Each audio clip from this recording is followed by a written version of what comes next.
Hi,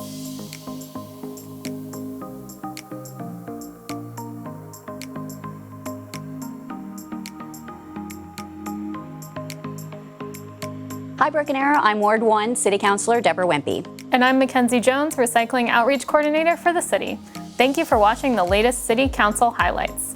This was a busy week for the council. Items discussed included committee and board appointments, several construction contracts, and a new economic development presentation, and the possibility of a face covering ordinance. Now here's more detail on what happened at the July 21st City Council meeting. On the consent agenda, Broken Arrow Community Playhouse will continue to operate out of the Playhouse on South Main after having the use agreement renewed once again. The theater group hosts several fantastic live performances each year. Council approved this year's spending request for Community Development Block Grant funding.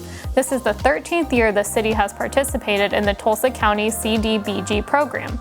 With these funds, we will distribute more than $74,000 to various social service programs in Broken Arrow. In general council business, the Board of Adjustment appointments vote was continued to a future meeting. Next, appointments were made for a new committee. The Southwest Park Advisory Committee will develop a master plan for the new park off Florence Street near Aspen Creek Elementary. The new members of the committee are Andrew Parker, Marshall Dyer, Grant Spillman, Kathleen Hardigan, and Marion Bryant. Vice Mayor Scott Udi and Councilor Christy Gillespie will also serve on the committee. Several contracts were awarded for various construction projects. Bravo Builders LLC was awarded a contract to build a replacement for Fire Station Number 7. The new station will be located at Washington and First Place, across from Arrowhead Park.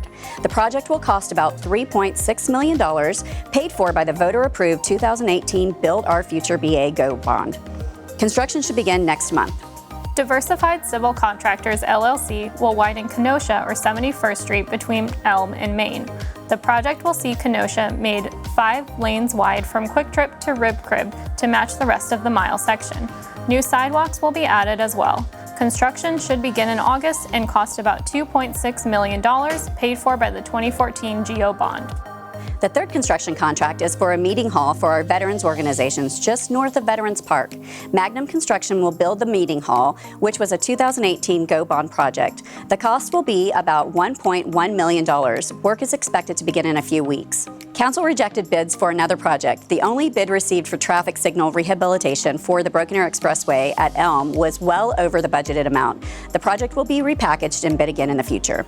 The council discussed a possible future ordinance requiring face coverings within the city of Broken Arrow in light of the COVID-19 pandemic and the state's growing number of cases. No action was taken during the meeting, although the city will continue to encourage residents, visitors, and businesses to follow CDC guidelines for reducing the spread of the virus. In the Municipal Authority meeting, the authority renewed an agreement with the Metropolitan Environmental Trust, or MET, for the MET's continued operation of the Broken Arrow Recycle Center on Elm Place. The MET estimates that last fiscal year, they collected just under 1.5 million pounds of solid recyclables and over 8,400 gallons of liquids at the BA site. The city will not continue to move forward with plans to purchase the Green Country Sewer Company. The idea to purchase the system was first brought to the council last year when they approved seeking more information and additional reports. The sewer system was originally designed to serve New Tulsa, but much of that area has since been annexed into Broken Arrow. In the Economic Development Authority meeting, Economic Development Manager Norm Stevens presented the authority with information on how economic development opportunities are progressing in the city. This was the first of a new monthly presentation. This week, the authority was updated on Tiger Hill, Creek 51 Business Park, and the shops at Aspen Creek. Several common misconceptions were also addressed. Look for a video of the presentation on the city's social media sites and webpage later this week. In community updates, the City in Action Sports Design will present the final concept design for the expansion to the Nienhuis Park Skate Park at 6 p.m. on July 23rd at Nienhuis Park Community Center. Please join us for the project overview, design meeting input results, and provide any additional input on the final concept.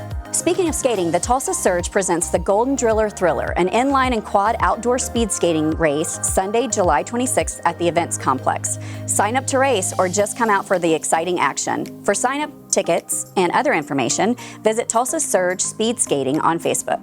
Finally, we want to encourage everyone to help reduce the spread of the coronavirus.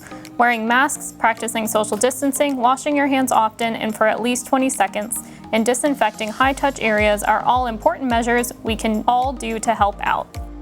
Well, that's it for this edition of City Council Highlights. The next meeting will be Tuesday, August 4th. Stay safe and we'll see you around town.